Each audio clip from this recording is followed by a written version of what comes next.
This is Chicago. Doors open on the left at Chicago. Welcome to Chicago. Welcome to Chicago. Welcome to Chicago. This is Chicago. Doors open on the left at Chicago. Welcome to Chicago. Welcome to Chicago. Coming from the 606 Media Studio, this is the TCSF podcast with Big Z. As usual, we got Ivan from the tape Never Lies. What up? What up? We got a JC Dynasty Fantasy Football, our football guru, JC. What's up, JC? How you feeling, brother? Feeling better. Good to see you guys. All right, and we also got Stevie-B from the No Water on the Weekend podcast joining us. What's up, Stevie?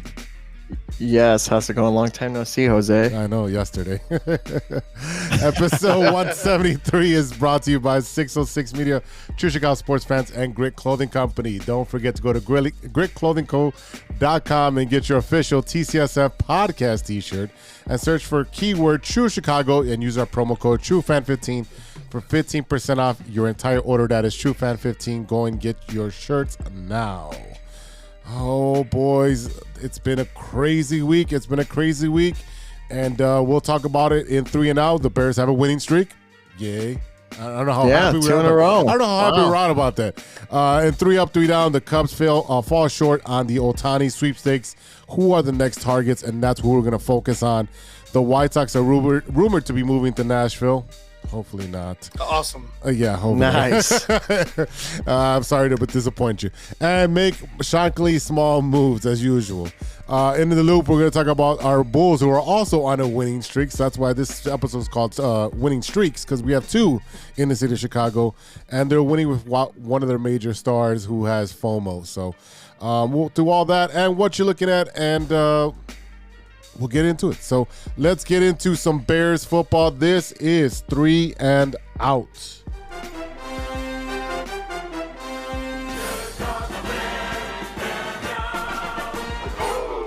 All right, first down.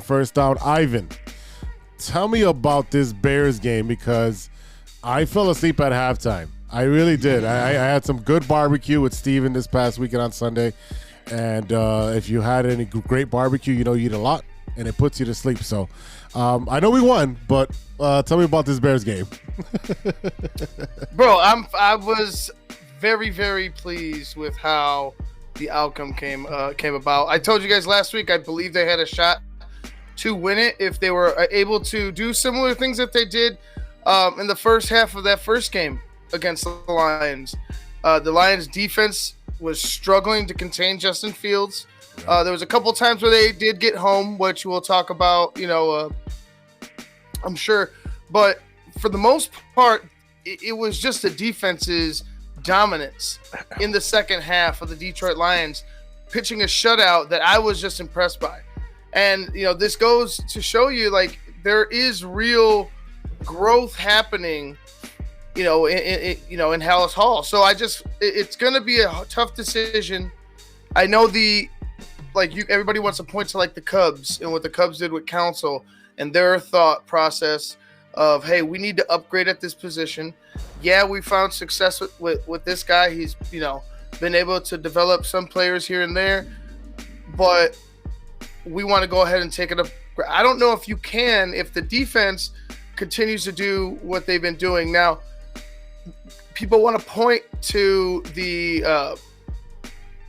offenses that they've been facing and the quarterbacks that they've been facing, which is fine. That's tier. Very, it's a fair point, but they still have to execute. They still have to, intercept the ball when they're given the opportunity. They still have to go ahead and get to the quarterback when given the opportunity.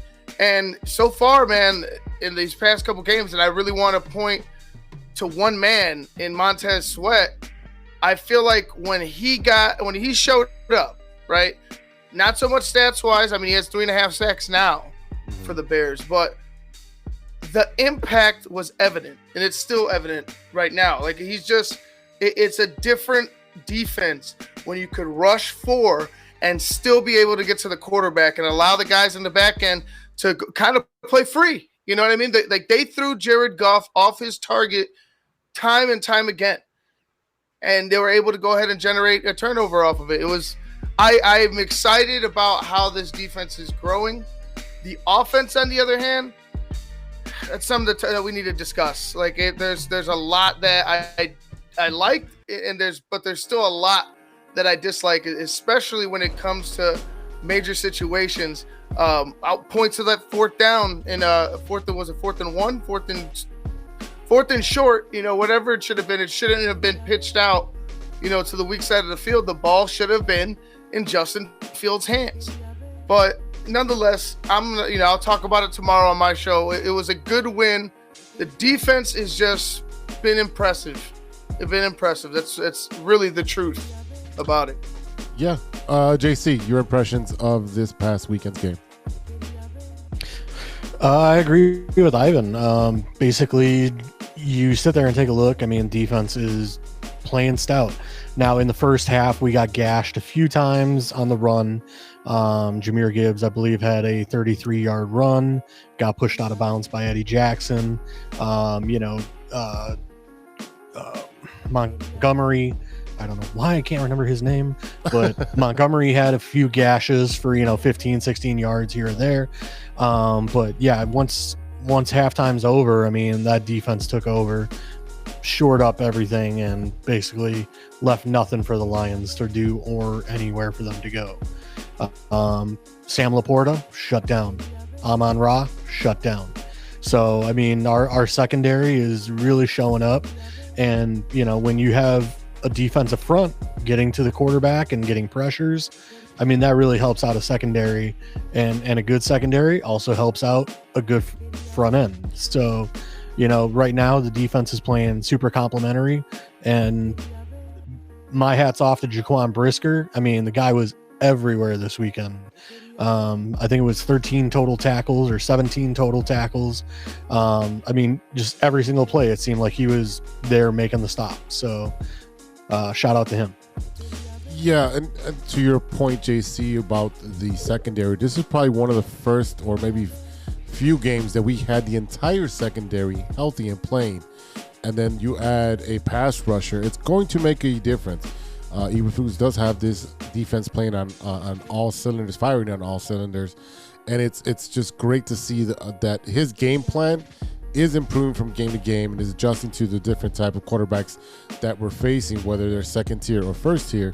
But I'm looking at it as they shut out 3 out of the 4 quarters, gave up 13 points in the second quarter. Justin Fields on offense, 19 for 33, 223 and a touchdown. Also rushed for 58 yards and a touchdown. So, I mean, it looks like, on paper, it looks like a great game. Steven, what was your impression? Restoring the roar, more like meow. So I thought the game was pretty good. I know I bet and I said the Lions were gonna win. Clearly they did not. But again, the defense, as you both, all 3 gentlemen said, they did really well, and I'll give them that. I know the beginning was a little slow start, as got back on track on the second half. But like one of the listeners said, on offense, we have some holes on there. Mooney's one of the issues, and stuff like that. So I mean, it was overall a solid game. I know, Justin took a lot of hits, but with defense wise, I just think it was overall a defense win, because first half they came charging back, even though, the Bears were up. So yeah, to your point with the Mooney thing, he was 2 for 44. He was hit dead in the hands on a deep pass, and he just didn't know what to do with it. He didn't know what he was there. I have no idea what's going on with Mooney. He wants the ball more. He wants to be involved more. And when he does get the ball, he's not making the play. He's not running his full route, or the ball hits him in the hand and he drops it. I don't know what's going on with Mooney. I don't expect him to be here next year, because they'll be drafting a stud of a wide receiver to accompany DJ Moore. I mean, I could see that happening, definitely. I understand his frustration, man. It's tough, especially when you definitely weren't getting enough targets, but it seems to me like when you are targeted, the play isn't being made. You know what I'm saying? Like, the play isn't being made, whether it be the execution of the throw by the quarterback or your execution. as a wide receiver. It's just the connection's not there right now. So I could definitely see him moving on. It could be for the better for him. Marvin Harrison Jr. Yes, sir. is my number one guy. Like, if you really want, especially if you're going to run it back, if you're going to run it back, and let's say you go ahead and replace this offensive coordinator, like, you're going to have to surround Justin with some talent, right? Mm-hmm. You're going to have to surround this team with some talent just to even entice somebody to come and be like, all right, I could take over with this quarterback that you want with these weapons and do something. It's got to entice somebody, especially with the weapons that they would have in a Harrison, in a Moore, in a Fields. You know, his legs alone have to entice some people. I know it does for Ben Johnson of the Lions. He said as much. So we'll see. JC. Yeah, I actually went and spent some time and watched some film from college, and just to kind of get my mind in, looking at the number one pick, and if we were able to trade out or trade back to get future picks, or get an early second back or anything like that. So looking past Marvin Harrison Jr., I actually went and watched some all 22 on Malik Neighbors, who's the wide receiver 2 from the class.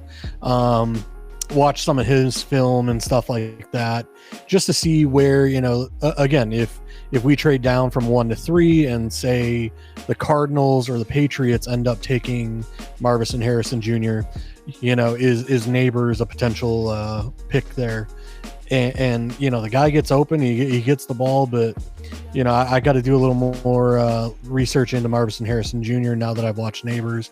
But I sent you guys a mock where I didn't even take a wide receiver because by the time I traded out, Marvin Harrison Jr. was gone, and to me the best option was to go offensive tackle. So and that's my because I keep looking at Braxton Jones, and I keep trying to evaluate, because he's a 5th round pick, is he performing well enough to where the Bears can move on and look at a different position at that early top 5? Or, is offensive tackle looking at a potential guy for the next 10 years? Is that where we need to put our focus? Yeah, I did like what you had up here. You had, I don't even know how to say this, but Fashanu? Olu Fashanu. Right, yeah, the offensive tackle from Penn State at number 3. Kool-Aid McKinstry. What an awesome name. He is a cornerback from Alabama. That would be at 7. At 15, you would take Chop Robinson, another amazing name. And then at 34, you would take Bo Nix, the quarterback out of Oregon, or Oregon, however you want to say it. And then 68, Jackson Powers Johnson. These names are just going to be fun to say if they are on the Bears. He's what is he? Center? He's a center. Yeah, a center. Yep. Again, from the same organization. So you would have a center and a quarterback who know each other for years playing for the Bears. And then a defensive tackle, Brian Murphy II, former coworker of mine. And the Bears will be getting the 2025 Arizona first round pick and 2025 Washington 6th. You did a lot now of... preface that that particular mock draft was still they hadn't updated yet where the Bears were picking at 7, so that was also like with them still having the 4th pick. Oh, okay. So just to give you an update on that as well, that was with the Bears still holding the 4th pick, not the 7th. Wow, you did some research there. You definitely did some research there. What do you guys think about that, Ivan? You're muted, Ivan.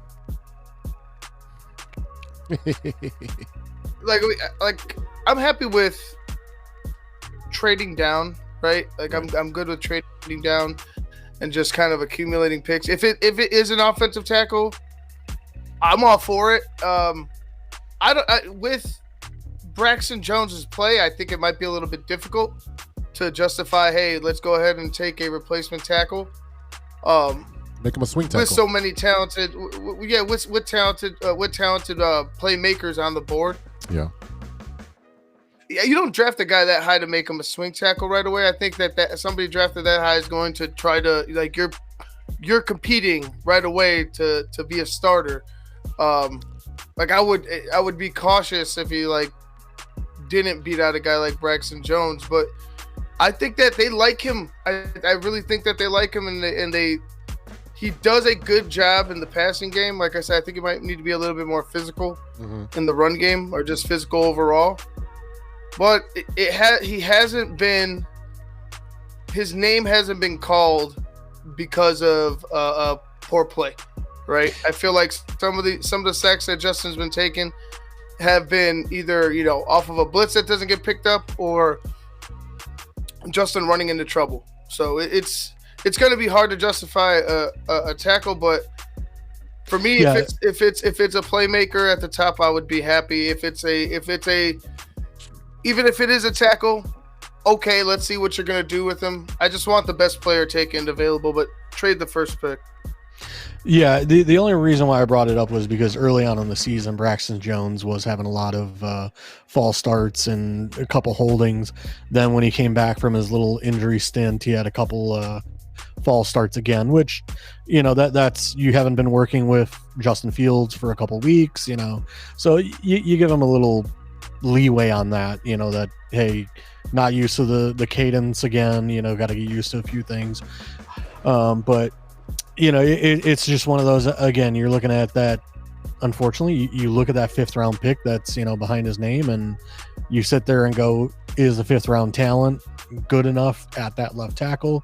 So that's my only thing. That's why I keep looking at left tackle, where it's like, you know, we solidify that, you know, again, according to PFF, Darnell Wright has been like one of the best offensive tackle rookies this year so far. Jenkins is our top rated offensive lineman according to PFF. So Jenkins and Darnell Wright have been absolutely amazing. Like I said, it's just, you kind of look at like, well, if Darnell Wright is our solid guy on the right side, do we have that, you know, left tackle for the future? And like I said, that's to me is the only thing, is like, I got to keep looking at that left tackle, and like I said, maybe over the next week or two, and decide, you know, is he the guy? We can move on, look at, you know, different position, or, you know, is this something we still need to address? Yeah. I really think you solidify the offensive line for Justin. If you're going to, I mean, either way, whether you keep Justin or you draft a different quarterback, you got to solidify the offensive line. You see what Philadelphia has done. They've had the same offensive line, or just about, for the past 8, 9, 10 years. So that's exactly what you want. You want consistency. You want blue chippers all in the front line to be able to protect the quarterback and be able to have a run game. And that brings me to my second down, which is what's happened to our running backs now that Justin Fields is back. I think that they've taken a back seat, where Foreman had 11 carries for 50 yards. You had Herbert for 3 and 8, and Roshan Johnson with 1 and 6. I feel like they do not use our running backs enough in the running game to control the time of possession. And I think that by using Justin Fields' legs, I think it's an asset, but it shouldn't be something that we depend on. As you've seen, I mean, in the first half, I think he got hit at least 6, 7, 8 times after the fact. You know, it's just the NFL is not protecting him. So at this point, you got to protect him from the defenses, because they're taking cheap shots.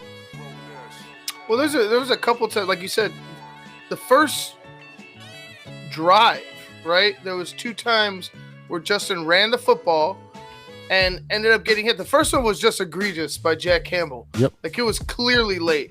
The second one, the guy ended up jumping up and like hitting him, like he kind of tried to jump over him or whatever. I thought, even with it looking incidental, I thought there should have been something called there because of the previous one. Yeah, but if it's Brady or Rodgers, they get a flag. Right, but nonetheless, it's happened so much where it's after, everybody could see clear as day, it's after the fact, and they don't call anything. They used to do the same thing to Cam Newton. They used to like treat him like Shaq.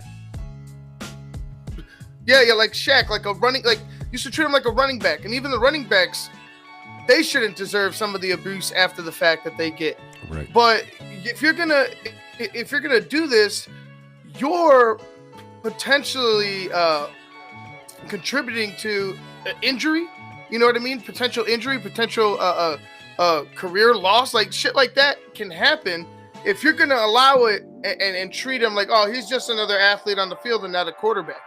That's not what it is, dude. Like that's not what your job entails to decipher what player is supposed to be at what position and how we're supposed to treat him. If he's playing quarterback and he slides down and gets fucking hit late, throw the fucking flag because he got hit late. I don't care if he's 6'4" and 245 pounds. That's the rules. Like, go by the rules, not what you dictate the rules should be for whatever type of player is out there. Yeah, I think a lot of the issue with that, though, is like if you have a quarterback that's known to like go for the extra yards, the refs don't call it, and unfortunately, that's where we're at with Justin Fields. It's the same thing with Cam Newton. If you're known for going for that extra yard, 2 yards, and taking on a linebacker, they're not going to give you those calls, and unfortunately, that's what we're looking at. Where with a Russell Wilson or some of these other quarterbacks, where they're constantly just sliding, never trying to take the hit, those guys get the calls because on those 1-2 occasions, they're not willing to take on the linebacker to get that first down. They'll slide no matter what, get down before anybody gets to them. So unfortunately, it's a catch-22 where because Justin is such a good runner, and he'll pop off a 40-yard run where he takes a hit, not necessarily a solid hit, but a glancing hit here and there, and he continues scampering down the field for another 30 yards. Unfortunately, that's where you're not going to necessarily get the calls because you're known as a guy that's going to take that hit to try and continue on, for a 30-yard scamper. So unfortunately, it's catch-22 with his running style. Yeah, but we're trying. That's running after. Like, I get him trying to run the football. I'm talking about where he's clearly sliding. Yeah. Like those are it happened multiple times where he's clearly sliding down. He's not gonna pop up. He's giving himself up, and here comes a linebacker. Here comes a fucking lineman. Well, Ivan, he has to earn it. He has to earn those calls. Yeah, get the fuck out of here. There's no earning. You don't have to earn it when somebody's blatantly trying to take you out on the ground. Yeah, no, I know that. I'm just giving you a hard time. It's definitely. I wanted to see some passion, and I felt that passion. but where's your coach? Where's your coach advocating for you? Where's the coach? You should lose your shit if your quarterback keeps getting hit after the fact. Where's the protection? No, that's a good point. I did see Sweat get into it with one of them after he hit him late. Sweat got in his face and tried to fight him in the first half. That's great. The dude just got here and he's already protecting him. Where's the coaches, man? You speak up. Well, unfortunately, that's on the offensive line. That's on Jenkins and all those guys. I mean, they got to start throwing hands and protecting their quarterback. And unfortunately, we have an offensive line that they're missing that tough-nosed leader that's going to go throw hands. Yeah. Jenkins here and there has done it, but I mean, we're missing somebody with an attitude that it's protect quarterback at all costs. Yeah, definitely not a security guy. Good one, Serge. Our security guy should have been out there involved. Yeah. I mean, I am glad that DJ Moore actually, got some touchdowns in for me. I was pretty happy about that. You're just being selfish, sir. Yeah. Being selfish. Yeah, a little bit. All right. So but it's nice to see him actually be used and stuff like that. And I think offense does well when he's able. I think Justin threw a nice, pretty pass to DJ Moore. I think it was like right before the half or something like that. And it looked great. He threw it, was like right in the chest, like right over the arms of the hands of his, and it looked great. No, that was awesome. So I wanted to go over third down we all predicted about 6 to 7 wins. Is this still do we still have an opportunity to get to 6 to 7 wins if we look at the schedule coming up? Yes. I gotta see who's coming up. I was gonna say I know we have Falcons. I think we have Vikings and Green Bay still. And the No, Cardinals, it's the Browns. It's the Browns, the Cardinals, the Falcons, and the Packers. all winnable games. Well, Joe Oh. Flacco did really well yesterday with the Cleveland, so he said he feels great to be playing again. So I don't know. That He paycheck. could bro. have another great game like that. Who knows? But I mean, I'd like to say yes to take one from Green Bay. I think that would be the icing on the cake for the end of the year. Falcons, the other guy, did really well in yesterday's game. I was gonna say, looking at the schedule, Cardinals, Falcons, and I would say Green Bay are definitely winnable. The Browns, That's where that I'm one having an issue could be saying interesting no. to me because they have a pretty solid defense with Myles Garrett. So that one to me could be interesting. But like I said, Falcons, I don't see us having an issue with. Their offense is terrible. They won't feed Bijan. Desmond Ritter is not the quarterback for the Falcons No, not at all. long term. And then who else did I say? We got Green Packers. Bay. Yep. Jordan Love, seems like they're starting to come alive again. For a while there, we were talking like, thank God, that they don't have a third quarterback, putting us, in our helpless misery. So, like I said, I for sure think Bears could win out pretty much the remainder of their schedule. But do we want them to? No, we do not want them. We to. do not want them to. Unfortunately, Yeah. every time we win, it seems like we lose 3 draft picks. So, no, we do not want them to continue winning. But unfortunately, like I said, you're facing teams like the Falcons and the Cardinals, which, are not very good teams. I understand both sides, right? And I lean more towards like fuck where our pick lands. To be honest with you, I would rather see progression from the players on the field, execution from the players on the field. I know it's kind of a caveat because they have Luke Getsy, who, like I said, there's just things that he does to just kill momentum for drives that just frustrate me. So I don't know if you should keep him around. But yeah, I'm looking for this Bears team next year to be ready to go, unlike this year. So I'm looking for momentum. If they keep Eberflus, we're going to have to accept another year. So why not it be another year where it's positive instead of like a negative year where we're like, man, fuck it. Like we don't want him here. He sucks.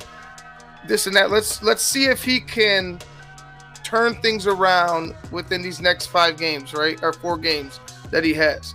If they keep him and it leads into, next season being a better season for us, awesome. I'm all for it. But if we go ahead and lose out and we change, and we end up trying to change the regime again, although I would love for it to be a Jim Harbaugh, are we necessarily going to have the players' hearts in it? Because you just got rid of a coach who they probably feel like is making some progress, especially on defense, and you just need maybe a little tweak here and there on offense. It's just, I would rather them win than fucking lose out again. Because you already got that chip in the number 1 pick from Carolina. Focus on your team's progression instead of regressing to gain something that may be nothing. That's just my thought. Steven?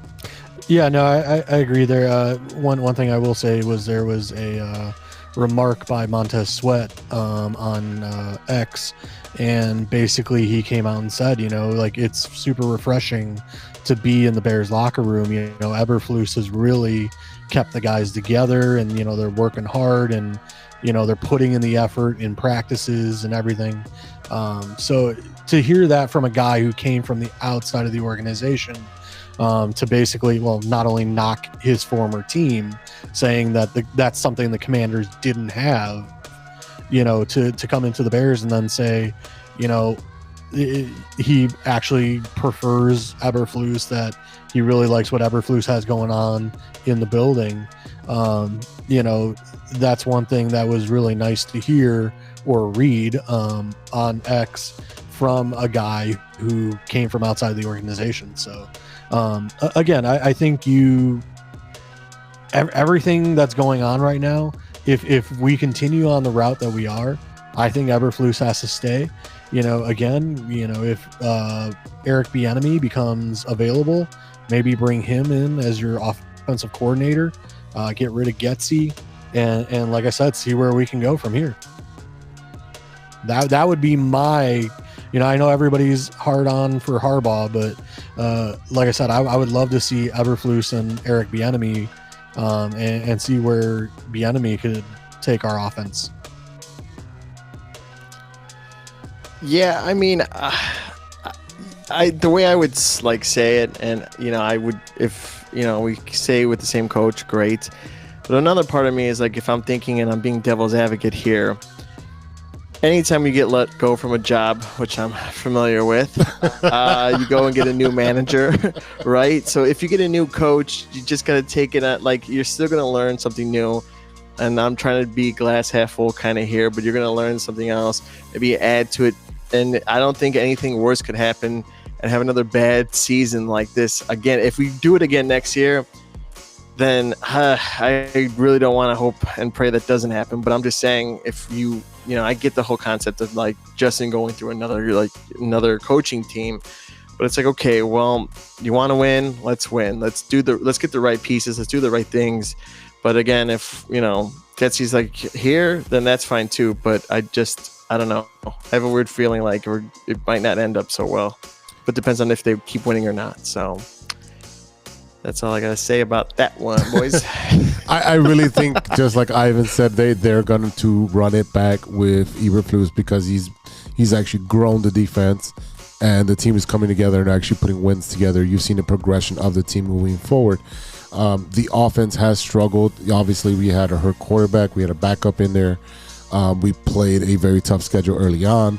I do think that it has grown. I'm not a fan of all these super short passes. We don't have, Kyle Orton who can't throw the ball super deep. We have a quarterback that's dynamic that can do both. So the play calling should be to his strengths, and we're not using that. We're also using the running game a lot more to take pressure off of Justin Fields, so he's not taking these extra hits for no reason. I really do think that they run it back. I still think they should draft a quarterback as soon as they can after addressing the major needs, which is offensive line, wide receiver.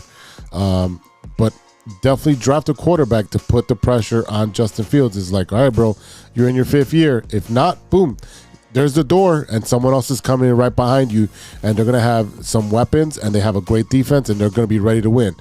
And you may have to, get a veteran quarterback to play for a year, so that way, if your Bo Nix is your quarterback, that he can learn for a year before you put him out there into the wild. But I really do think that because the Bears are winning, they are progressing, that they are going to run it back, and everyone will stay in place.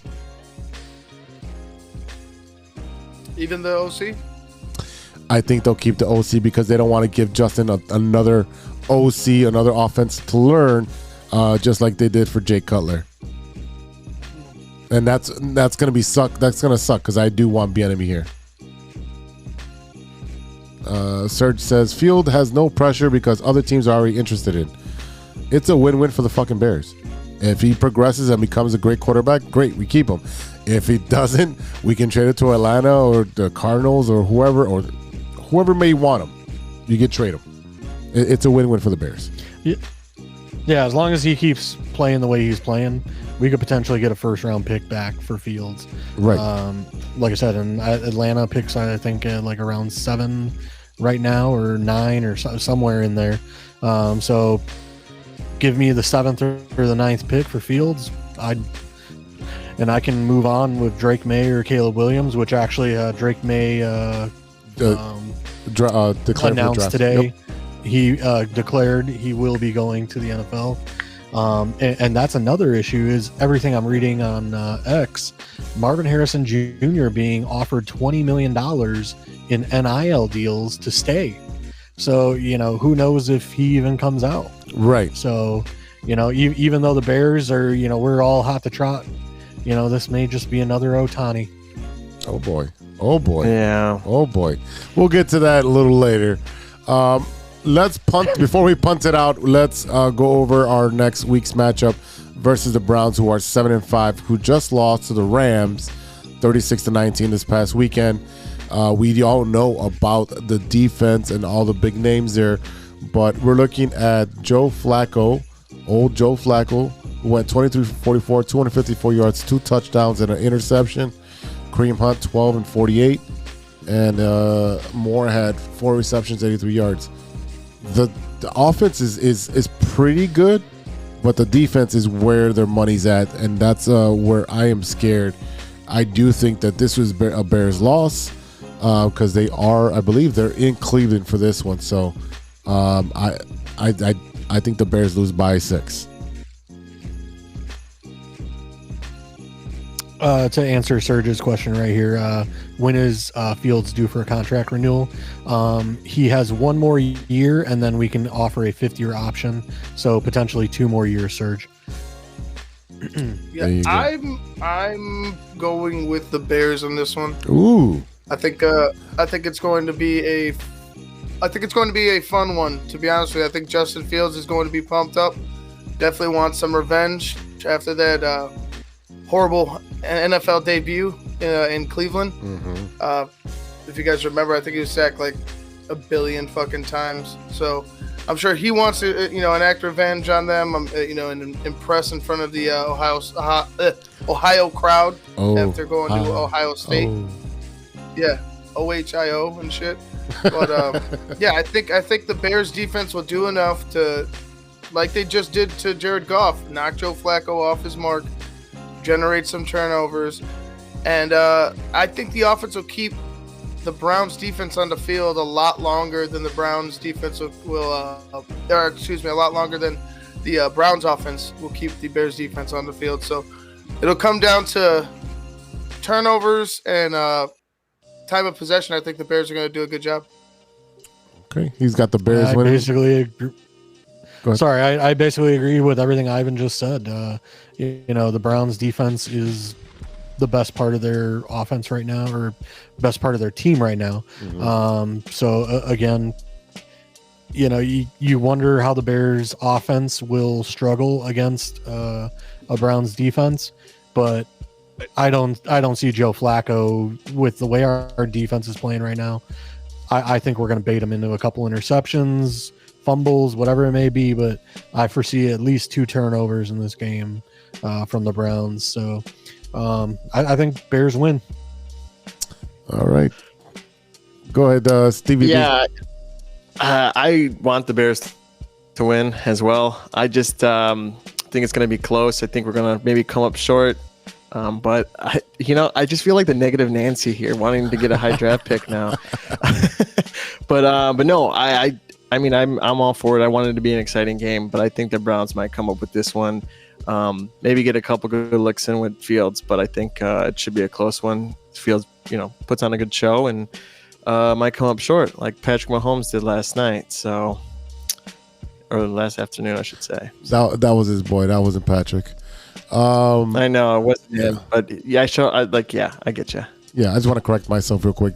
They played the Jaguars and beat them 31-27, not the Rams. That was the week before. So we're split down the middle, and you know what? We've been pretty wrong a lot of these weeks. I know JC and Ivan did pick the Bears last week for the win, so I guess you could follow their picks. Congratulations. I've taken a beating this week in gambling, so I'm chasing on this Monday, so hopefully I can win some money. So we're split there. What do we got here? Serge is still commenting. Serge has been active on the tiebreaker is me. Serge says that the Browns will win. Serge is the tiebreaker. All right, so we'll definitely take Serge, who is a proficient gambler, at his word there. So All right, it is. I fired him up when I said that Justin Fields has to earn those. Oh yeah, you those did. calls, You and did that's fire him what it up. was. I fired him up. I got him mad. You definitely did fire him up. All right, we'll be right back with the loop after a word from our sponsors. This is Chicago. Doors open on the left at Chicago.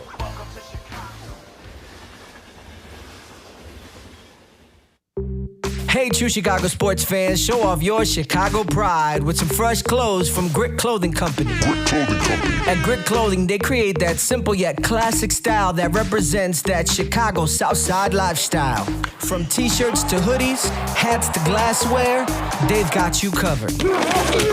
Grit has everything you need to represent your Chicago pride, so do it right now. Check out gritclothingco.com and use the promo code TrueFan15. TrueFan15. For 15% off your entire order. Let me say it again. That's gritclothingco.com and use the promo code TrueFan15 for 15% off of your entire order.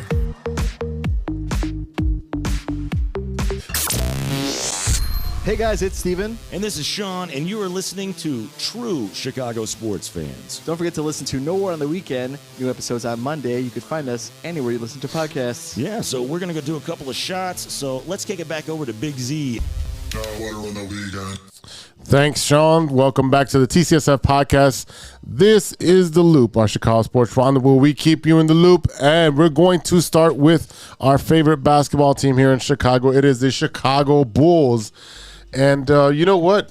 They've been playing pretty damn good. They're on a 3-game winning streak, I believe.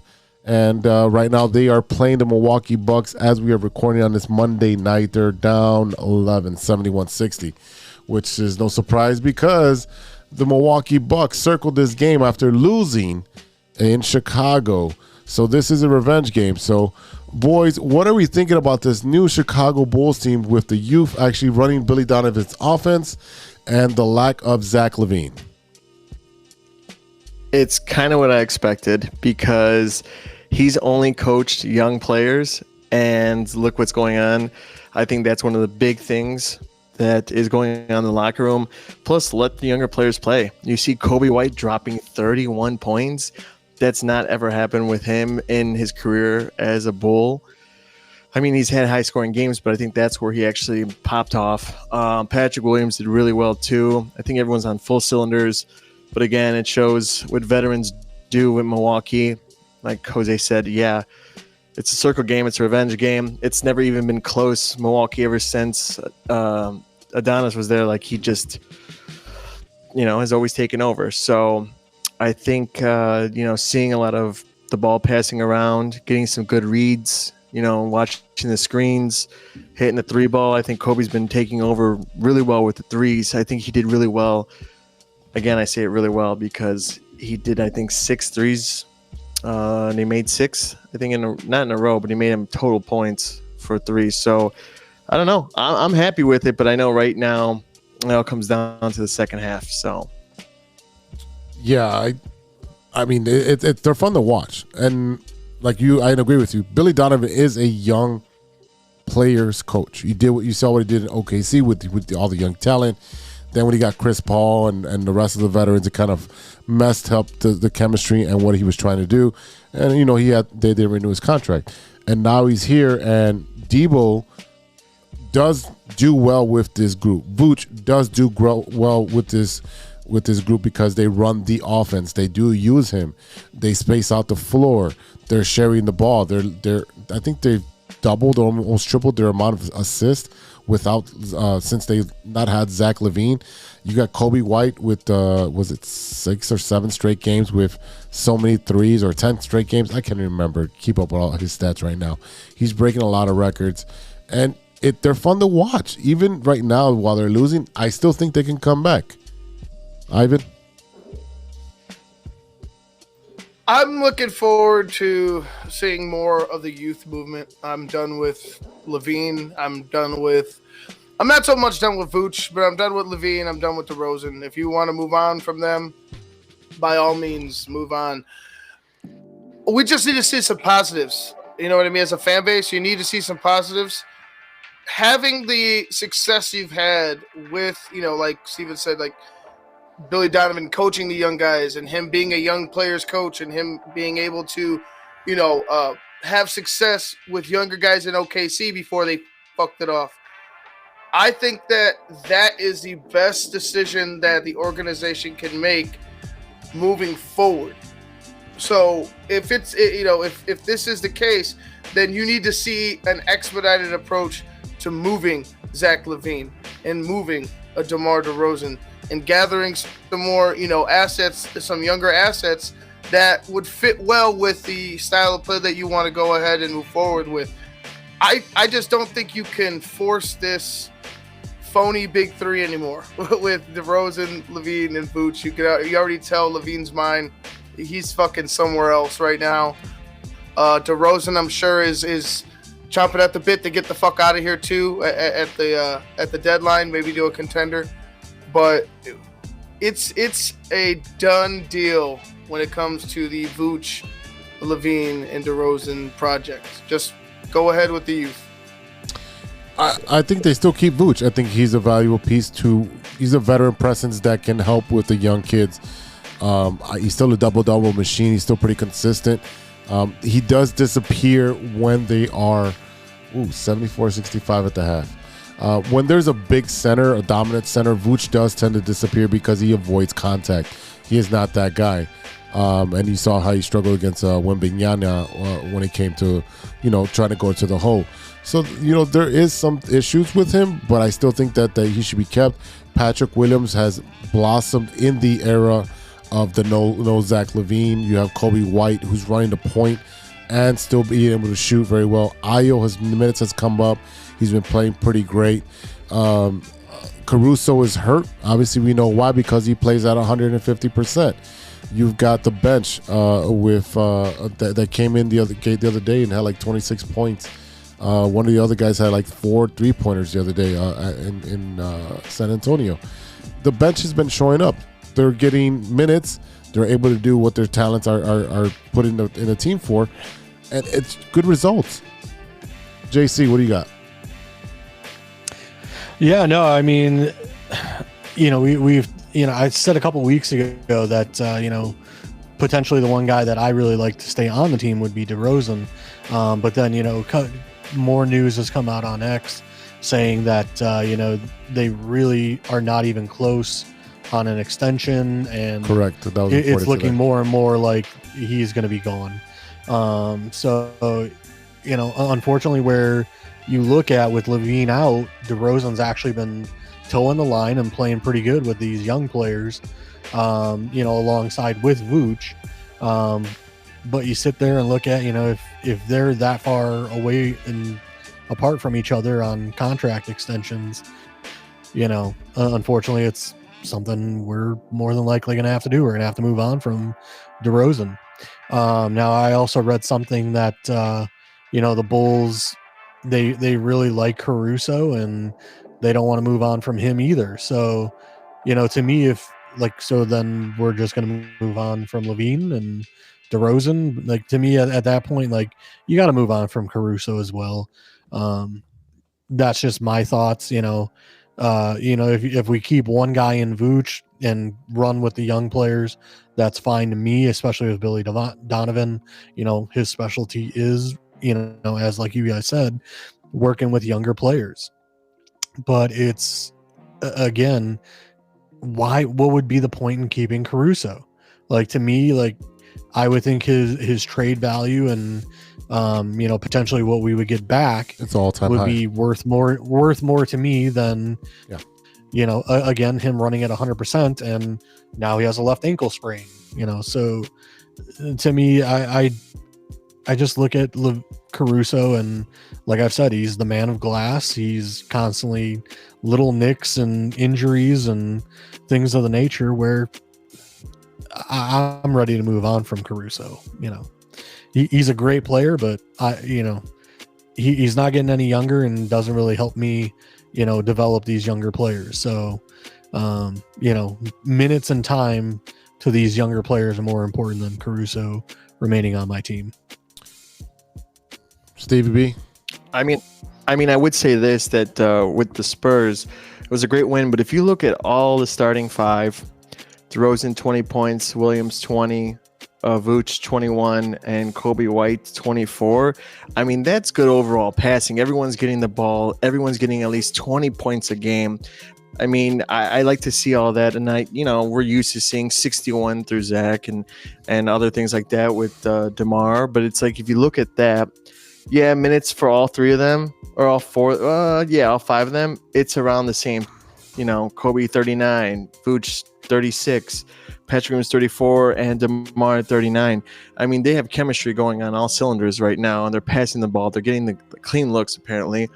I mean, the assists are going through. DeMar had 10, Patrick Williams had 3, Vooch had 2 assists, and Kobe had 6, as he should. But that's my point. I think they're firing all cylinders. I don't know what's going on right now. I see Jose throwing his arms up like he just don't care right now. So no, halftime, or you watching? No, I got 4 screens. I got this screen. I got the outline. I got the Bulls playing over here, and I'm looking at stats at the same time. Looking at I've seen that wall in that room. I don't know how you have all those TVs everywhere. I just have one TV right now. I'm using a bracket. I have my phone that has a magnet, so you just plug it up there. Vooch has 7 points right now. Kobe White has 19. DeRozan has 22. Patrick Williams has disappeared. He's only got 5 points right now. Craig has 5. Drummond has 2. Terry has 3. Drummond's a beast. He's got 5 rebounds already in 8 minutes. I wish he can play every game, all game, but he's a little older and he can't be doing that, which is fine. But we need our backup point guards, which would in this case starting point guard was Dosunmu, but we need him actually showing up and showing some growth. And this is where Caruso is one of the main cogs for you that runs that offense and brings everybody together, and is also a defensive presence because the last time he was guarding Giannis and shutting them down. So now you don't have that. You don't have that intensity, and I think that's one of the reasons that they want to keep him. But to JC's point, this is where his trade value is at the all-time high. You trade him. DeMar DeRozan has already said New York and Miami are his 2 destinations. Zach wants to go to LA. Send his ass to the Clippers, to the dysfunctional Clippers, and let him sweat it out over there. So I really, that would be hilarious. It would, because there's nothing but egos and there's only one ball. So, let them deal with that BS over there. And, we'll take the draft picks and everything that they can offer us. But this team is not going to win a championship this year, and possibly not next year. You still have Lonzo Ball on the books, and that's another anchor holding you back from developing and being a contender. You have too much money on the books that you can't move, and this is a problem. $20 million for Pat Williams. Fuck no way. No, we've already covered this in previous episodes, and we're not going there again. Send him to Detroit and take the young talent. Yeah, I would. We talked about that last episode, where send Zach LaVine to Detroit and pick up some young talent and some picks and run it. Definitely. Any other thoughts on the Bulls? People will have to average like 25, 10, and 7 the rest of the season for me to fucking go ahead and even think about giving him more than $12 million. Yeah. You know what I'm saying? What has he done to deserve $20 million a year? Another guy is scared of contact. I mean, he has some good games, but nothing compared to being consistent about it. I mean, look at him now. He's got 5 points still? Yeah, I wish he had Drummond's physicality in his motor. I wish you put Patrick Williams used into Andre Drummond, but that's just not possible. All right, final thoughts on the Bulls before we move on to the Blackhawks. Final thoughts for me: just keep letting these young kids play, man. Like I said, I think Levine's out still for another 3 weeks, 2 weeks, or something like that. He's on a banana boat keep somewhere. letting these young kids progress. Yeah, definitely.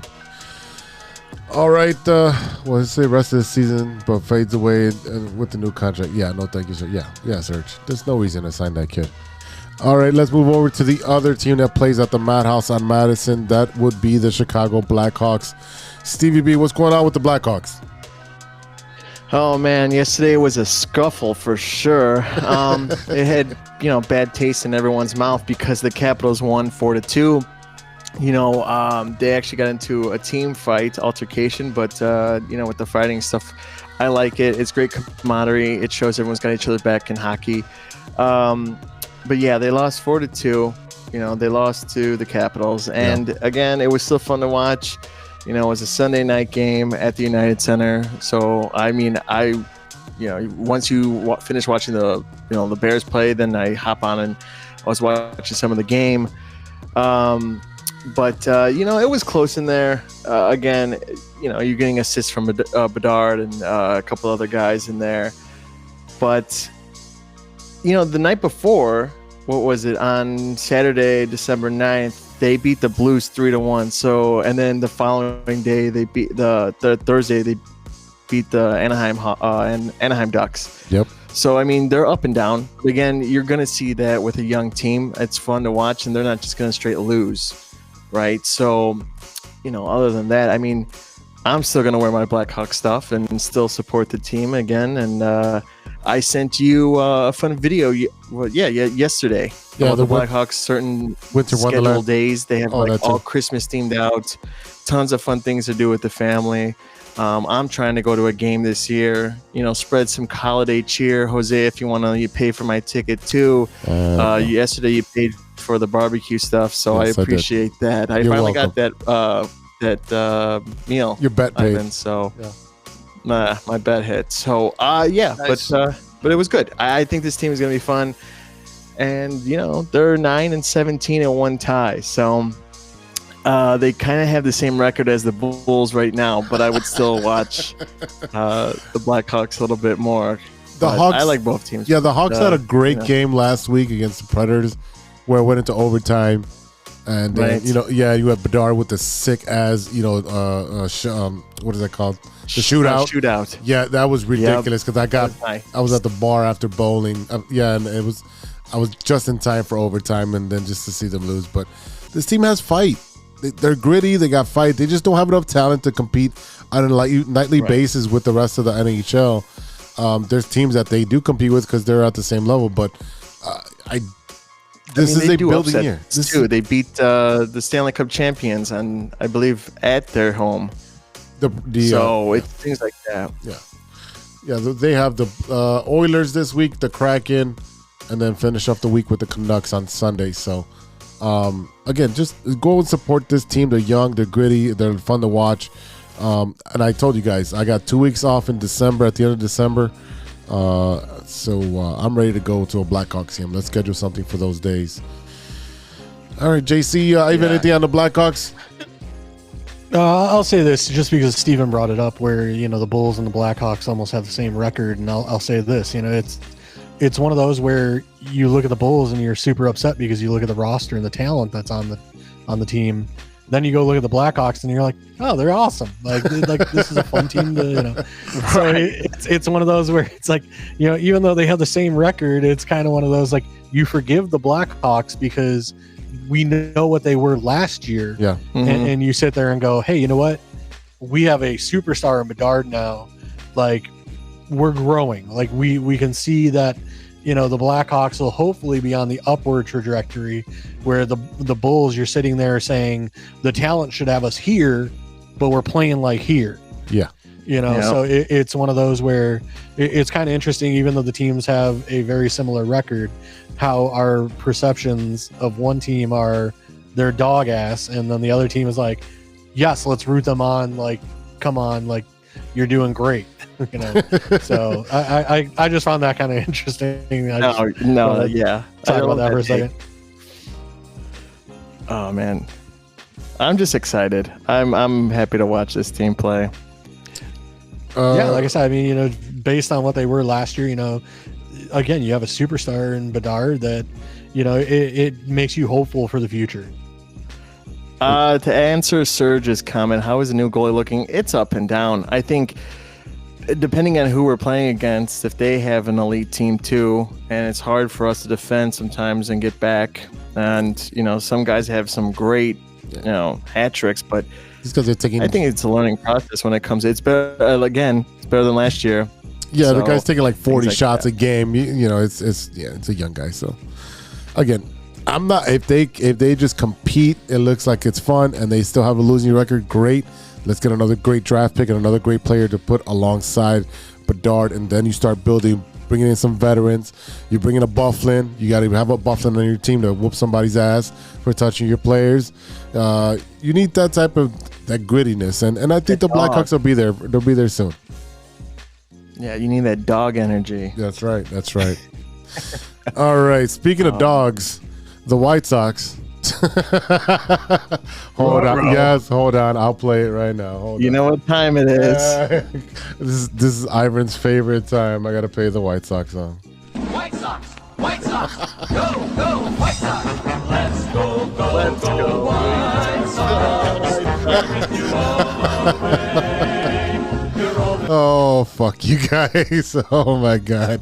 I just want to point out, like, as Steven's doing the arrows pointing, it's like he's doing desk pops. Yeah. Oh, Yeah, that's pop. yeah. Definitely. Oh, boy. The Atlanta Braves are sending. Going on? Go ahead. So go ahead. What's going on with the White Sox? Oh my God, nothing much really. The White Sox got a trade for Max Strassi. The Atlanta Braves are sending $6.26 million to the White Sox, along with Max Strassi, covering pretty much the entire salary except for the minimum of $740,000. He was traded to the White Sox this past Saturday, one day after the catcher was acquired by the Braves in a deal with the Los Angeles Angels. So not only are we taking the Angels coaches, we're taking their bums from behind the plate. He's a 212 career average with 41 homers, 128 RBIs in 10 seasons with Houston and the Angels. He sucks. He just sucks. Well, It's just I don't expect a lot of players that want to go somewhere that doesn't have a lot going for they're them. just bottoming out right here. Chicago agreed with terms with a 2-year deal, $15 million, with pitcher Eric Freddie. I can't read today. A major league source told MLB on this past Tuesday the deal's pending with physical. Following an underwhelming 6-year stretch in the big leagues, Freddie took Korea and became the best starting pitcher in the KBO. He's 30 years old. He's a right-hander. He went 20-6 with a 2.00 ERA over 180 innings with the NC Dinos in 2023. So he's a strikeout pitcher. He's durable, 180 innings. That's pretty good. Again, you're not seeing the top of the top talent out there. You got probably Dexter Fowler out there in the KBO, and all these old players that are out of the MLB. So you take that with a grain of salt. What else? Let's see. The White Sox owner met with the mayor of Nashville over the That's winter pretty meetings. cool. They just met. He was there on vacation, right? He was on the vacation. Their best just hanging buddy. out, And barbecue, and This is do just some a honky ploy. tonk? Yeah, he went to honky tonk. This is just a ploy, just like when they were threatening to go to St. Pete, and it never happened. This is just another threat, another chip, bargaining chip for him. They're here till 2028. That's when their contract runs out, and they have that contract with the state for U.S. Cellular or guaranteed rate, or I don't know, T-Mobile. don't Field. say those words. Guarantee rate. whatever you want to call it. It's I don't know. I don't know what the hell they're doing on the south side. They're also favored to sign Venezuelan third baseman Eduardo Herrera for 1.6 or to 2 million, and Dominican shortstop Fernando Cruz for 1 million when the new international signing period opens on January 15th. They're both 17-year-olds at the moment. Cruz is the number 4 talent, and Herrera is the number 11 in the MLB Pipeline International rankings. So they're definitely going young, but I mean, looking at this lineup, like 6 through 9 is hot garbage. Besides Luis Robert, and if Eloy's healthy, he can be good. And I'm saying good, not great. And there's that Yohan. I would say average. So I mean, he's He could be an average Spider-Man. He climbs the nets and fucks up on the walls and blows out his elbows, and he's really good at getting injured. You have Joel Moncada, who rather sing bachata songs than play third base every day. I don't know. I used to have his song on the board. I just took it off because I got sick of it. I had the video somewhere. Jeez, let me go find that shit. That's hilarious. Yeah, that video was hilarious. He's got his tips all frosted, and he's got the romper on. It's a video. It's a video. Yeah, there's not much going on with the White Sox. It's nothing but just crap, misery, and just polished dog turds, and the ghosts of 2005 that haunted that stadium. Yeah. Oh man. All right. So Still got fireworks shows every once in a while if they can actually manage a win. Yeah. Yeah, they're gonna take a big loss on those fireworks. What are you talking about? Every Friday and Saturday is firework night. Elvis night. Oh, well, you got country night. You got salsa night. They got all these nights, man. It's gonna be nothing but themes, man. You got to come in with your own Halloween costumes. Oh my god. Yeah, there you go. Yeah. All right. Let's talk about the Cubs, the other team on the city, who's actually looking pretty good right now. Even though they came short on the $700 million man in Shohei Ohtani. I don't know. I mean, the deal that he was offered by the Dodgers, it's $2 million a year for 10 years, and then deferred money $68 million for another 10 years, something like that. Am I reading that correctly? So it's 2038. Yeah. So essentially, all his money is deferred by the time they sell the Dodgers or something. I mean, he did it the right way because he wants to spend the money, wants the team to spend the money in putting the team together, but the Cubs could have offered that. Serge, let's be realistic. The Sox would never have offered this. They never offered big money for a pitcher. They would never offer that for Ohtani. The Cubs should have been in this conversation and dumping the Brinks trunk at his front door. Ivan? I am okay with not getting Shohei Ohtani. Yeah, $700 million, a little deep. I get the deferred part. That's awesome. It pisses me off just because it's like, oh wow, why doesn't everybody do this shit? But there's going to be an Ohtani rule now. Are better off, right? But I think the Cubs are better off at using the money that they have by multiple other players that will bring the team success. Because you need a third baseman, you need a first baseman, you need multiple multiple relievers, you need a starter. There's a lot of things that $700 million could bring to the Cubs that one Shohei Ohtani won't do. So right. I'm okay with it. Like it is what it is. Of course, I would have loved to have them, but that's a lot of fucking money, and that's a lot of jumping through hoops in order to appease this guy. Like, I just feel like there's not that he's like a piece of shit or a diva or anything, but I just feel like he's a diva. The focus would be on the focus would be on Shohei and not the Cubs. Chicago, and not the Cubs. Yeah. I think that's a great way of saying that our feelings are hurt, but we're just gonna say it's them, not us, kind of thing. No, he but I wanted hear you. to I stay think on the West Coast. Right now, the country agent, they're targeting Matt Chapman from the Blue Jays. So I think he's a great third baseman. I also think that they should go after him. Again, we have the money. Let's go spend it. Spend.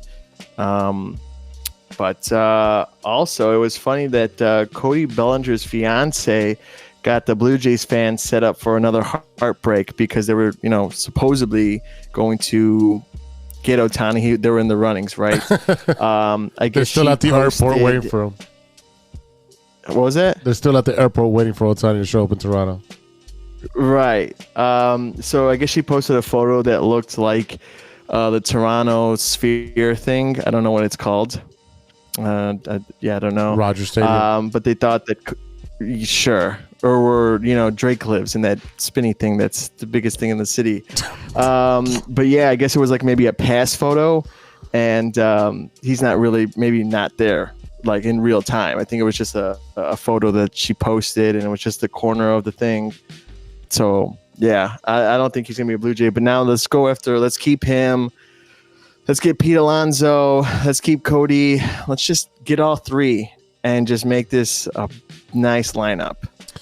I don't think they get Cody Bellinger. I think that price is way too high for what he did. I think he showed out because it was a contract year. And I don't think he's going to replicate that type of production. He's going to get paid. And I think it might be in San Francisco, to be honest with you. Well, a boy could dream, can he? So, and I agree with Ivan. Spread the money around and get some great talent to surround this team with consistent players that are going to show up and play, great baseball. Like, you do need a right fielder, you do need a first baseman, you need relievers, you need a starting pitcher, you need a third baseman.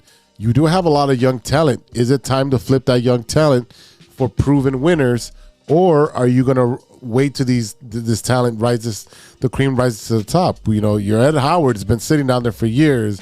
Your Pete Armstrong maybe needed a little bit more seasoning.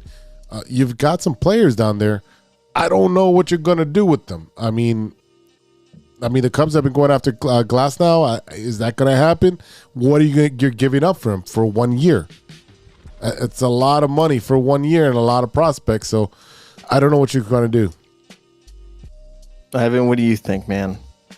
Be my inner spirit. Give me some hope. I don't know, man. Just spend the money. Like, just start fucking spending the money. The more that they sit on their hands, the more anxious I'm getting. Oh, right? Yeah. Because it's like, don't end the off season where you picked up an okay reliever, or and I understand you could fill, like I said, you could fill a couple spots, but at least get somebody of some significance at a key position, like a Glasnow, like if you make a trade for somebody, whoever, just try to make. It's not going to be a Ohtani splash, right, but make some type of significant move this offseason, so at least the Cubs fans can see, hey, they're trying to actually make a run this upcoming season. Yeah, for me, it's I don't think the Cubs had a backup plan, and now they're sitting here scratching their heads going, what the hell do we do now? Or at least that's what it seems like to me. I think they were fully in on Ohtani, and I'll give Ohtani this. I don't hate him as much as I hate LeBron's decision. Oh, the press conference and all that. Yeah. I mean, to me at least, Ohtani, like, you knew where he was going. It was pretty much Dodgers the whole way. When you hear like, hey, he may go to Toronto, it's like, well, shit. That would be cool for baseball. Where the Dodgers don't do what the Dodgers are doing. Where like I said, now you're deferring $68 million. 2034. Where I prefer the NFL salary cap. I don't know what the hell MLB is doing in the way of salary cap, where one team spends 80 million, another team spends 400 million, and then you're deferring money 9 years from now. Like, I don't get it. I don't understand it. So they're in the luxury tax. Yeah. So they're in the luxury tax. So they'll be, once they start paying, they'll be in the luxury tax. Because they found a loophole, and the new GM for the Dodgers found this loophole. This is just smart, using the system against the system. They allowed this, and it's a bad thing to do. Stop doing that, because if that's the case, the Marlins could have done that. Tampa could have done that, and Tampa's always had a good team. They just never get over the hump because they never have any superstars. It's a bad loophole. Yeah, but and that's the thing, is like, I think MLB needs after this, like, they need to go relook at how their salary cap kind of stuff works and restructure some stuff. Because again, like, all it is now you're looking at a team like the Dodgers where they're like, well, in 2034, hopefully salaries will be 500 million, and we can eat that 68 million and not give two shits. Exactly. So again, I think MLB is going to have to look at that loophole and kind of shore it up and close it up somehow. or put a cap on, how much money can be deferred, into future, years. That said, I just, I think a lot of us put our, money in the Ohtani basket, and now, we're like Ivan said, the longer it goes without any word of us getting anyone, it's kind of getting where us Cubs fans are getting a little desperate for some sort of good news to, be told to us. I want a Christmas miracle. I want another one. Ohtani was my first one. Give me a name and I'll be happy. And No, I don't want Carlos Boozer. No. I don't want that type of situation. No, I really think you for the Cubs. I think they really will get some players that are very veterans that are going to be able to produce. You got your Hoskins at first base, really good numbers at first base. I know he's 31. You got third basemen such as Steven said, Matt Chapman. He's 31 as well, 7.6 WAR. You can go after Justin Turner if you just want a bandit. He's 39. Candelari's off the books. You had him. I think he was serviceable. I don't think he's worth the money he signed for. But I'm looking at who else you would go on. Everyone's pretty old when it comes to third base. I mean, are you going Mike Moustakas? No, there's really nothing you can do there. So you might have to plug and play Morel at first and get yourself a good third baseman, and then platoon right field. I was very shocked with Candelario signing. I thought we would have gave him or offered him something, but again, like you said, he went for the money bag. He got his money, yeah. Is a little bit more than what he's kind of really worth, I guess, in some aspects. But yeah, I really don't see anything. I mean, if you go for a fielder, Luis Gurriel, he's 30. He's a proven winner. I mean, I don't know if you want to get Jock Peterson. I mean, I think that's just a stop plug. That's not something it's going to be flashy, but somebody who can play every day. Michael Brantley, 37. That's more likely for a DH. There's really not that many big names out there or names that you want to plug in that are going to be productive. So they might go with a lot of youth until they get to the trade market and then see where the team is at. I would literally, just like Serge said, focus on the bullpen and your starting pitching. So the hot stove is turned off because I really think with the holidays coming off, I think that they'll take a pause and wait till after New Year. So, all right, final words on the Cubs. Can I just bring up an interesting name that I was looking at X the other day, and now that he is no longer in trouble, Trevor Bauer. Is he still under contract with the Dodgers, though? That's where I think it might be hairy. I don't know if they voided his contract or just paused his contract. So that's what I'm not sure of, because he was suspended. So I'm not sure if his contract was then suspended for the time being, or was it voided. That's what I don't remember, because it's been a year and a half now since that happened.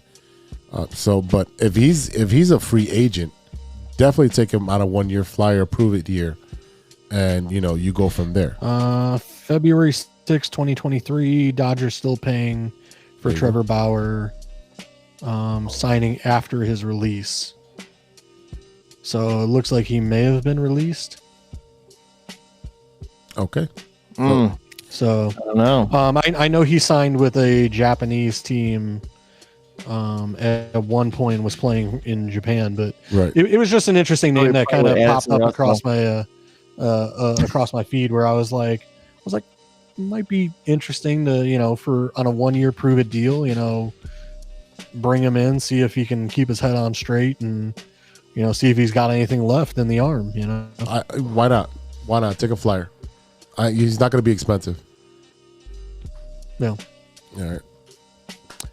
But yeah, can we get Bellinger signed soon? Because I would hope like I said, I just need give me one name and I'll settle down. But like I said, after Ohtani signed, it's like we're in a lull, and reading we're out on Yamamoto and all this other stuff, where it's just like, all right, can we get some news or word on we're in on somebody? or moving in on something. Yeah, well, Chicago doing Chicago things, shopping in the middle to bottom tier of the aisle.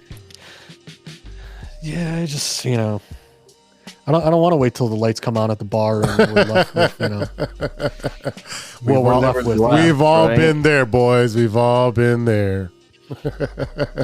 I'm usually there by myself, and there's no one around. So you stayed too late. Yeah, I'm like, what happened? No. All right, boys. Well, let's take a quick break, and we'll come back with Stirring the Pot after a word from our sponsors. Hey, true Chicago sports fans, show off your Chicago pride with some fresh clothes from Grit Clothing Company. At Grit Clothing, they create that simple yet classic style that represents that Chicago Southside lifestyle. From t-shirts to hoodies, hats to glassware, they've got you covered. Grit has everything you need to represent your Chicago pride. So do it right now. Check out gritclothingco.com and use the promo code TrueFan15. TrueFan15 for 15% off your entire order. Let me say it again. That's gritclothingco.com and use the promo code TrueFan15 for 15% off of your entire order. What up? It's Martin Moreno, and you are listening to True Chicago Sports Fans Podcast. Thanks, Martin. Welcome back to the True Chicago Sports Fans Podcast with Big Z. We got Stevie-B, Ivan, and JC Howard in the house.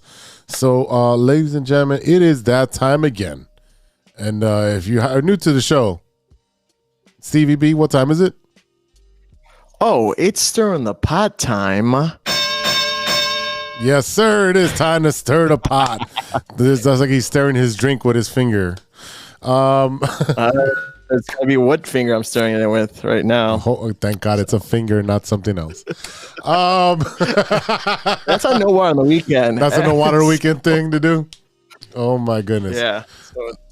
All right. So in honor of going to Offset Barbecue, thank you to Carlo and I forget the other one's name. Doug. That's the Carlo was the one that we met. Yeah, I met Carlo. Yeah. So thank you to Carlo with Offset Barbecue. Great hospitality, great barbecue. Was there this past Sunday. I had the smoked ribs, smoked wings, the chili, the cornbread, the corn on the cob. I think that was it. I don't remember I had anything else, but and Miller Lite. And I had one Miller Lite. Yeah. And what was the other pink drink? The strawberry something? It was a strawberry lemonade vodka. It was a little too nice. sweet for me. I thought it was going to be strong and not as sweet. So it is what it is. Now, did you eat the ribs yet? Did you that's touch them? after this show. After the show, I'm eating the ribs. I'm literally waiting for that to do that right now. Yeah. I would say put them in the oven for a little bit. Let them get a little bit warm. Don't put them in the microwave. No, put them in an air fryer. I don't have an oven. I don't have a stove. Oh, you don't? You don't even have a stove. That's right. No. Total bachelor over here. That type of household here. Yeah. So in honor of that, I want to talk about barbecue places. What is your favorite barbecue place, and what is the number one thing that you order there? So let's start with Stevie-B. You can't say Offset. Why?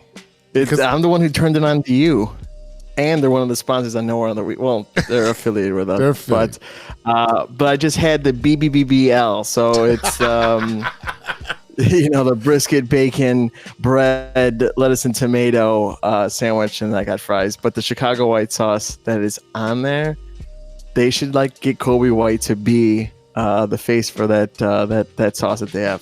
But I like that. And then also, I guess you wanted to say Smoked Daddies. That's in Wicker Park. It's pretty good. They got rib tips. I think that's the only difference that Offset doesn't have is rib tips. So okay. Smoked Daddy. Okay, I know the location. I've been there. Ivan, what is your favorite barbecue place? Go with Sean, though.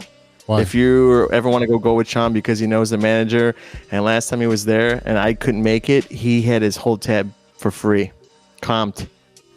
So go with Sean. Sean is holding out. Ivan, what is your barbecue place, and what is your favorite meal there? I really don't have a barbecue place, man. I don't specifically have one. I would just enjoy barbecue in general.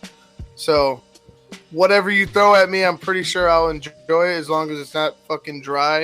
As long as your stash is dirty, huh? Pretty tasty sauce. Yeah. Ivan likes to get his stash dirty. Famous Dave's? Is that one that you've been to? I haven't been to Famous Dave's. I actually enjoy Famous Dave's. I've heard it's good. I think they have good. I have that good barbecue. I like the sauce, the Devil's Spit. I love that sauce. JC, favorite barbecue place? Of course, Devil's Spit.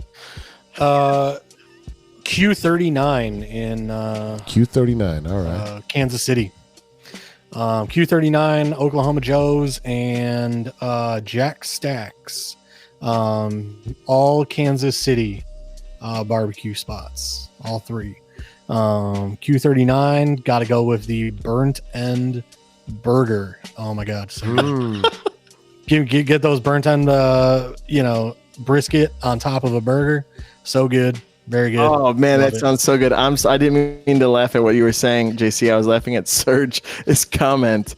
So much for the calories lost this week, Jose. I know.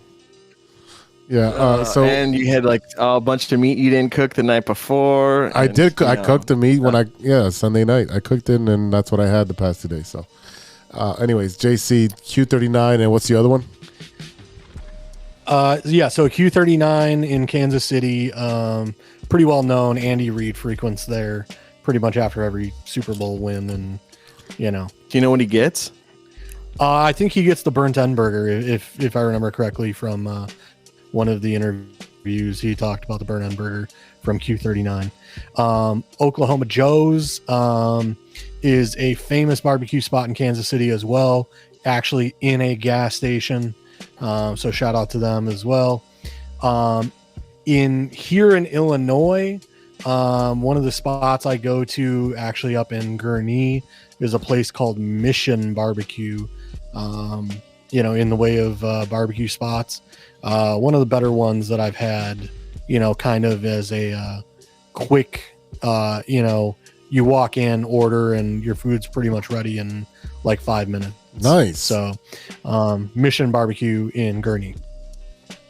Awesome. I'll have to check that out. Take a drive up there. Take a drive. Yeah, there's another place up there. I have a place up there. There's another place called Barbecue Production. And literally you park in their parking lot and you smell the smoke like rolling out of the place, and you're like, oh man, this is going to be one of the best. Like, it smells so good. And then you go in there and the food was a letdown, unfortunately. So, that's a bummer. The smoke tasted better than the food. Shout out to Mission. Like I said, Mission Barbecue, their food was at least on point. But I cook a mean brisket. If in the summer, stop by, I'll cook us up a brisket and we'll have at it. Sounds good. Yeah. Is that on the boat or off the boat? Yeah, you can hit up the boat as well. I got a 44-inch vertical smoker, so I can cook 2 pork butts, multiple briskets, multiple slabs of ribs. So we can have fun. I want to point out that Jose changed his hat close to the end of the show, and he puts an LA hat on.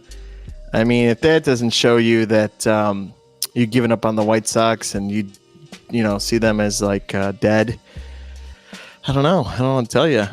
Might as well move to Nashville. Yeah, go away. Don't tell me what a fucking good time, bro. In Chicago. I love Nashville. It's the club. I fucking love Nashville. They ain't moving down there. Nashville needs their own team. They don't need to be a transplant team there. Fuck that. No. I want to go and do some honky tonk. That's what I want to do. That is my favorite bar there, honky tonk. All right. Believe it or not, one of the best spots I've ever had tacos was in Nashville. I believe it. Probably like yeah, there was a place in California I've had tacos. I can't remember the name of the place. I'll have to look it up and see if I can find the name of it. But like I said, Nashville and the place I had in California were 2 of the best taco places I've ever had. So shout out to them. Yeah. I like to go to Margaritaville in Nashville. The fuck? who I forget who owns that. Jimmy Margaritaville. Jimmy Buffett. There you go. Jimmy Buffett's Margaritaville. Yeah, he's got one everywhere. There's one in Navy Pier, bro. Oh yeah, I'm looking it up. I was like, oh, maybe it's the wrong one. It doesn't say Jimmy Buffett on there, but it's closed. Apparently, it opens on Tuesdays, not on Mondays. There you go. Bummer. All right, we're running a little long in the tooth, so we ready to wrap it up, boys? Yeah, let's do it. Yep. All right, cool. All right, y'all, that is it for today. Thank you for listening. A big thank you to our sponsors, our listeners, our sponsors, 606 Media, True Chicago Sports Fans, and Grit Clothing Company. Don't forget to go to gritclothingco.com and get your podcast t-shirt. Search for True Chicago and use promo code 15 to get 15% off your entire order.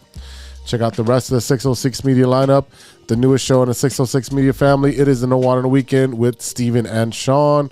Stevie-B, what was this past episode's topic?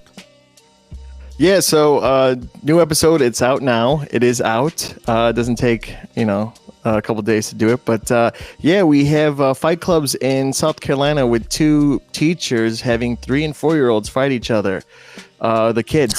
So you have a mini fight club down there. Tons of things to do in Chicago for the Christmas holidays if you're family friendly, and I like to think No on the Weekend's a family friendly show sometimes. But yeah, Angie joins the pod, and it's overall a good time. Amazing. Ivan, you got your show tomorrow. Tell us where they can find your show. Yeah, tomorrow night, another Bear show on YouTube, Facebook. We had some issues with Facebook, but I think we've taken care of those. But YouTube, Facebook, Twitter, Instagram, Twitter or X, whatever you want to call it. Yeah, it'll be a positive show, definitely more to the positive side.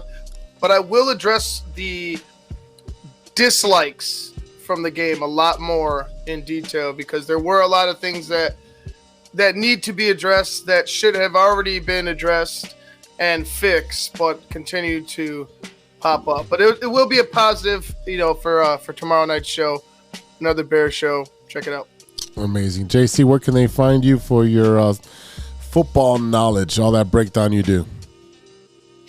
At JC Dynasty FF. Like I said, as the NFL season gets more towards playoffs and starts winding down for the Bears, that's when my stuff starts picking up. Start watching all the all-22 films on some of these rookies. Like I said, spent a little time this weekend taking a look at Malik Neighbors from LSU, wide receiver. So he's kind of the first film that I've looked at so far this season, just because, again, I wanted to look at someone other than Marvin Harrison to see if the Bears were to trade down, is there a wide receiver worth anyone beyond Marvin Harrison. So again, that'll be kicking off within the next 3-4 weeks. I feel I'll be talking more on X and going over some of the all-22 film of these younger guys. Amazing. All right, shout out to Panic, Ronesh, and Serious Beats for the custom made for the beats we played on the audio version of today's show. Check out paniconthebeat.com for your moment merch and gear. Check us out on social media at TCSF Pod on the Twitter /X. You can find us on TikTok, True Chicago Sports Fans. You can find us on Facebook, IG, Spotify, everywhere. We're everywhere you want to be. You can reach us on our email, truechicagosportsfans@gmail.com. And for Ivan from the Tape Never Lies Network, we got Stevie-B from the No Water on the Weekend podcast, and JC Dynasty FF. Thank you so much. I am Big Z. We'll see you next time for episode 174.